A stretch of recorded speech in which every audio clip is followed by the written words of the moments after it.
Good morning students, आप सभी का श्री श्याम विज्ञान एकेडमी की ऑनलाइन क्लासेस में स्वागत है। आज का जो हमारा टॉपिक रहेगा उस टॉपिक का नाम है लाइसोसोम और हम आज की क्लास में लाइसोसोम के बारे में विस्तार पूर्व अध्ययन करेंगे। इसमें लाइसोसोम की खोज, संरचना और इसकी कार्यों के बारे में। देखो, लाइसोसोम है वो ग्रीक भाषा के दो शब्दों से मिलकर बना होता है। ग्रीक लाइसोसोम ग्रीक भाषा के दो शब्दों से मिलकर क्या होता है, बना हुआ होता है। अब ग्रीक भाषा के वो दो शब्द कौन कौन से हैं, तो इसको अपन बीच में से तोड़ेंगे लाइसोसोम को। एक तो हो जाएगा लाइसो और दूसरा हो जाएगा सोम। एक हो जाएगा लाइसो और दूसरा सोम यानी कि सोम। लाइसो का मतलब होता है डाइजेस्टिव यानी कि पाचक, और सोमा का मतलब होता है बॉडी, और बॉडी को अपन कहते हैं गार्ड,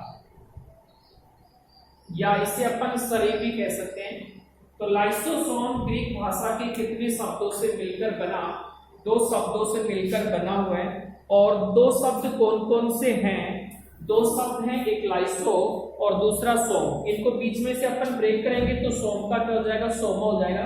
डाइजेस्टिव, लाइसो का मतलब होगा डाइजेस्टिव यानी कि पाचक एंजाइम, और सोमा का मतलब होगा क्या, काय, जिसको अपन शरीर भी कहते हैं। यानी कि लाइसोसोम के अंदर क्या पाए जाते हैं, लाइसोसोम के अंदर पाए जाते हैं पाचक एंजाइम। क्या पाए जाते हैं, पाचक एंजाइम पाए जाते हैं। लाइसोसोम के अंदर है क्या पाए जाते हैं, पाचक एंजाइम पाए जाते हैं। इसलिए इसे क्या कहा जाता है, लाइसोसोम कहा जाता है। लाइसोसोम कहा जाता है, ठीक है। तो डाइजेस्टिव प्लस कार्ड, यानी कि लाइसोसोम में क्या पाए जाते हैं, पाचक एंजाइम पाए जाते हैं। इसलिए इसे अपन क्या कहते हैं, इसे लाइसोसोम कहते हैं, ठीक है। अगर खोज की बात करें, आपसे पूछा जाए कि लाइसोसोम की खोज किसने की, लाइसोसोम की जो खोज है वो की थी डी डुबे नामक वैज्ञानिक ने, और कब की थी, 1955 में की थी। लाइसोसोम की जो खोज है वो किसने की, डी डुबे नामक वैज्ञानिक ने की, और कब की, 1955 में की। अगर अपन देखें लाइसोसोम की इकहरी झिल्ली युक्त इकहरी को अपन एकल भी बोल सकते हैं कि जो लाइसोसोम होता है वो एकल झिल्ली युक्त कोशिकांग है। एकल झिल्ली युक्त क्या है, कोशिकांग है। और इससे पहले नेक्स्ट वीडियो में मैंने आपको बता भी दिया है, दोहरी झिल्ली युक्त कोशिकांग माइटोकॉन्ड्रिया और हरित लवक है। उसके बाद में झिल्ली विहीन जो कोशिकांग होगा वो राइबोसोम होगा, और बचे कुचे जितने भी होंगे वो कैसे होंगे, इकहरी या एकल झिल्ली युक्त कोशिकांग है। अब अगर अपन बात करें लाइसोसोम का निर्माण, तो लाइसोसोम का जो निर्माण होता है वो गोल्जी काय की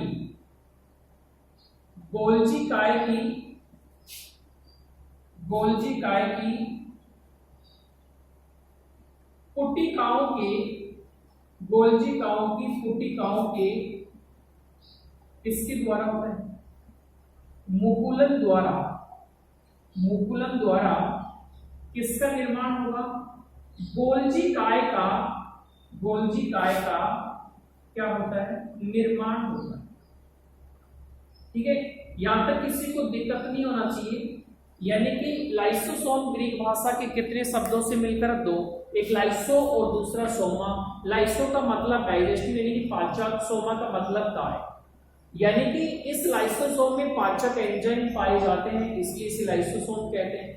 लाइसोसोम की खोज की बात करें तो लाइसोसोम की जो खोज होती है वो किसने की? डी डुबे नामक वैज्ञानिक ने 1955 में की। लाइसोसोम कैसा कोशिकांग है? एकल झिल्ली युक्त कोशिकांग है, यानी कि इसके ऊपर एक ही झिल्ली पाई जाती है। अगर आपसे पूछा जाए कि लाइसोसोम का निर्माण किससे हुआ, तो लाइसोसोम का निर्माण होता है गोल्जी काय की कोशिकाओं के मुकुलन के द्वारा होता है। ये कहां पाए जाते हैं? ये लाइसोसोम पादप कोशिका में तथा जंतु कोशिका। अगर अपन जंतु कोशिका की बात करें, जंतु कोशिका जैसे यकृत है, किडनी है और पैंक्रीज यानी कि अग्नाशय, यानी कि लाइसोसोम कुछ तो पाए जाते हैं पादप कोशिका में। जंतु कोशिका की बात करें तो जंतु कोशिका में यकृत है, किडनी है और अग्नाशय है और WBC कणिकाओं में पाए जाते हैं। और अगर अपन कहें WBC कणिकाओं में क्या होते हैं? पाए जाते हैं। आपसे पूछा जाए कि जो लाइसोसोम है, लाइसोसोम कहां पाए जाएंगे, तो लाइसोसोम पाए जाते हैं कुछ कहां पर? पादप कोशिका में पाए जाते हैं। अगर अपन जंतु कोशिकाओं की बात करें तो जंतु कोशिका में जैसे यकृत कोशिका है, किडनी कोशिका है, अग्नाशय ग्रंथि है और WBC में भी पाए जाते हैं। यानी कि 50 से अधिक या फिर अपन कह सकते हैं कितने एंजाइम, पाचक एंजाइम पाए जाते हैं? 50 पाचक एंजाइम पाए जाते हैं। यानी कि मानव की ह्यूमन बॉडी में कितने प्रकार के पाचक एंजाइम पाए जाते हैं? 50 से अधिक पाचक एंजाइम पाए जाते हैं। और ये जो पाचक एंजाइम होता है इनका जो संबंध होता है, अगर आपसे पूछ लिया जाए कि जो पाचक एंजाइम का जो संबंध होता है वो किससे होता है, तो आपको बताना है अंतःकोशिकीय पाचन से। अंतःकोशिकीय पाचन से, ठीक है। तो ये जो लाइन है वेरी इंपॉर्टेंट है, वो इसलिए है कि आपसे पूछा जाए कि इनमें लगभग कितने पाचक एंजाइम पाए जाते हैं, तो आपको बताना है जो पाचक एंजाइम पाए जाते हैं 50। और ये जितने भी पाचक एंजाइम होते हैं इनका संबंध किससे होता है? अंतःकोशिकीय पाचन, यानी कि हमारे शरीर के अंदर जो कोशिकाएं होती हैं उनका पाचन करने का क्या करते हैं? कार्य करते हैं। अगर आपसे पूछा जाए पाचक एंजाइम किसकी श्रेणी में आते हैं, ये भी इंपॉर्टेंट है कि जो पाचक एंजाइम है ये पाचक एंजाइम किसकी श्रेणी में आते हैं? क्वेश्चन आ जाए पाचक एंजाइम किसकी श्रेणी में आते हैं, तो आपको बताना जितने भी पाचक एंजाइम हैं ये सभी हाइड्रोलेज की श्रेणी। हाइड्रोलेज, इसको अपन हिंदी में कहते हैं जल अपघटनी। जल अपघटनी, ठीक है। तो जितने भी जो पाचक एंजाइम होंगे वो सभी किसकी श्रेणी में आते हैं? हाइड्रोलेज की श्रेणी में आते हैं। और हाइड्रोलेज को अपन हिंदी में कहते हैं क्या? जल अपघटनी। तो यहां तक कोई दिक्कत नहीं है कि लाइसोसोम का जो निर्माण होगा वो किससे होगा? गोल्जी काय की जो कोशिकाएं होती हैं उनके मुकुलन के द्वारा होता है। गोल्जी काय कहां पाए जाएंगे? कुछ पादप कोशिका में पाए जाएंगे, जंतु कोशिका में पाए जाएंगे। अब जंतु कोशिका में कहां पाए जाएंगे? कि लीवर में होंगे, किडनी में होंगे, अग्नाशय में होंगे और WBC में पाए जाएंगे। कितने पाचक एंजाइम पाए जाते हैं? 50 पाचक एंजाइम पाए जाते हैं। ये जितने भी पाचक एंजाइम होते हैं इनका संबंध किससे होता है? इनका संबंध होता है अंतःकोशिकीय पाचन से, यानी कि हमारे शरीर के अंदर जो कोशिकाएं होती हैं उनका पाचन करने का क्या करते हैं? कार्य। अगर आपसे पूछा जाए कि पाचक एंजाइम किसकी श्रेणी में आते हैं, तो पाचक एंजाइम श्रेणी में आते हैं हाइड्रोलेज, यानी कि जल अपघटन की उपस्थिति में क्या करते हैं? क्रिया करते हैं। इसके बाद में अगर अपन बात करें कि अधिकांश जो कोशिकाएं होती हैं, अधिकांश कोशिका में अंतःग्रहण, और अंतःग्रहण को अपन कहेंगे एंडोसाइटोसिस। ठीक है, अंतःग्रहण को अपन कहेंगे एंडोसाइटोसिस। तो अधिकांश कोशिकाओं में जो अंतःग्रहण की जो क्रिया होती है, अंतःग्रहण की जो क्रिया दो प्रकार से होती है, दो प्रकार से होती है। कोशिकाओं में एंडोसाइटोसिस की क्रिया, जो अंतःग्रहण की क्रिया, वो कितने प्रकार से होगी? दो प्रकार से होगी। दो प्रकार कौन कौन से हैं? एक तो है फैगोसाइटोसिस, और इसका दूसरा जो प्रकार है वो है पिनोसाइटोसिस। ठीक है, फैगोसाइटोसिस और पिनोसाइटोसिस। यदि ठोस पदार्थों का अंतर्ग्रहण किया जाता है, ठोस पदार्थों का अंतर्ग्रहण किया जाता है, अंतर्ग्रहण, यदि अपन ठोस पदार्थों को ग्रहण करेंगे तो वो प्रक्रिया कहलाएगी फैगोसाइटोसिस। और तरल पदार्थों का अंतर्ग्रहण, जैसे दूध हुआ, पानी हुआ, तरल हो गई, तो तरल पदार्थों का जो अंतर्ग्रहण है वो क्या कहलाएगा? तरल पदार्थों का अंतर्ग्रहण कहलाता है पिनोसाइटोसिस। ठीक है, तो कोशिका में जो अधिकांश अंतःग्रहण की जो क्रिया होगी वो कितने प्रकार से होगी? दो प्रकार से होगी, और दो प्रकार उसके कौन कौन से होंगे? एक फैगोसाइटोसिस, यदि अपन ठोस पदार्थों का अंतःग्रहण कर रहे हैं तो उसे फैगोसाइटोसिस कहेंगे, और यदि तरल पदार्थों का ग्रहण कर रहे हैं तो उसे अपन क्या कहेंगे? पिनोसाइटोसिस कहते हैं। इस प्रकार ग्रहण किए गए भोजन से, कौन सा ग्रहण? या तो ठोस या तरल। इस प्रकार ग्रहण किए गए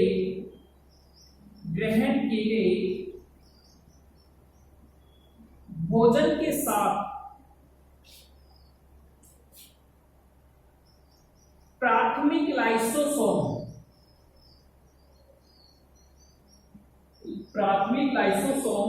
संयुक्त होकर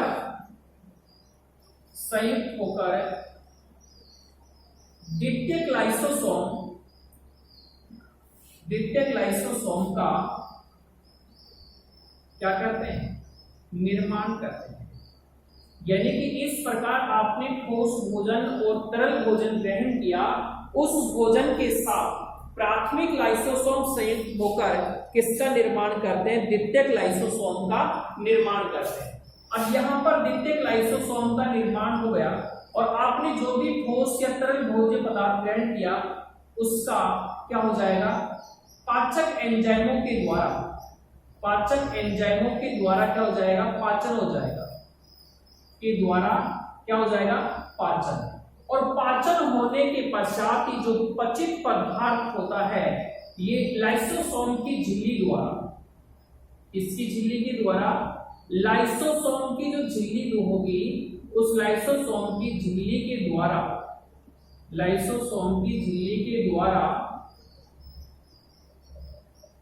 कोशिका द्रव्य में अंदर की तरफ क्या हो जाते हैं?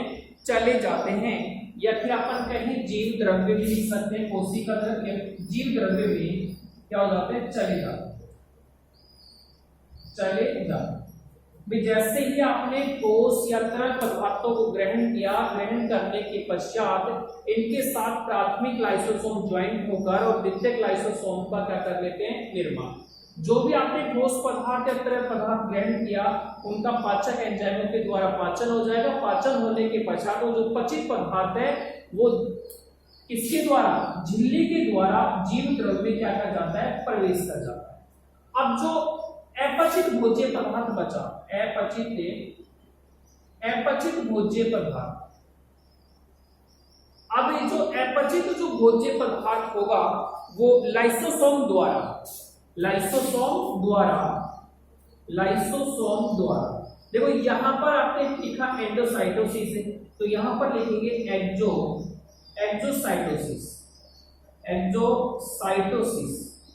एक्सोसाइटोसिस का मतलब है यानी कि इसको बाहर निकाल देंगे एक्सोसाइटोसिस द्वारा क्या निकाल दिया जाता है, बाहर निकाल दिया जाता है। तो देखो एंडोसाइटोसिस यानी कि यदि कोई भी पदार्थ कोशिका के अंदर प्रवेश करता है तो उसे अपन एंडोसाइटोसिस कहेंगे। यहाँ पर मैंने लिखा एक्सोसाइटोसिस, यदि कोई भी पदार्थ से उपचित या अपचित तो कोशिका से यदि बाहर निकलता है तो उसे अपन क्या कहेंगे, एक्सोसाइटोसिस के कहेंगे। तो जितना भी जो अपचित भोज्य पदार्थ होगा उसको लाइसोसोम के द्वारा कोशिका से क्या निकाल दिया जाएगा, बाहर। कौन सी क्रिया के द्वारा, एक्सोसाइटोसिस। और एक्सोसाइटोसिस का मतलब है बाहर निकालना होता है। अगर अपन इससे बात करें लाइसोसोम में पाए जाने वाले एंजाइम कि लाइसोसोम में कौन कौन से एंजाइम, पाचक एंजाइम पाए जाते हैं,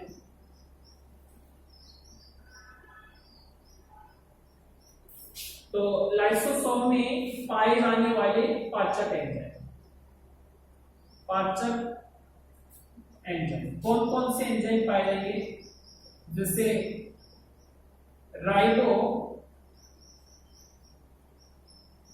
या डीऑक्सी राइबो न्यूक्लियेज एंजाइम। एक एंजाइम तो ये पाया गया राइबो न्यूक्लियेज एंजाइम या फिर होगा डीऑक्सी राइबो न्यूक्लियेज एंजाइम। इसके अलावा प्रोटीएज एंजाइम है,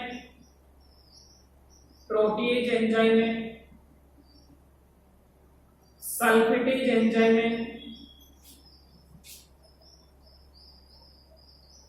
कौन सा एंजाइम हो जाएगा, फॉस्फेटेज एंजाइम हो जाएगा,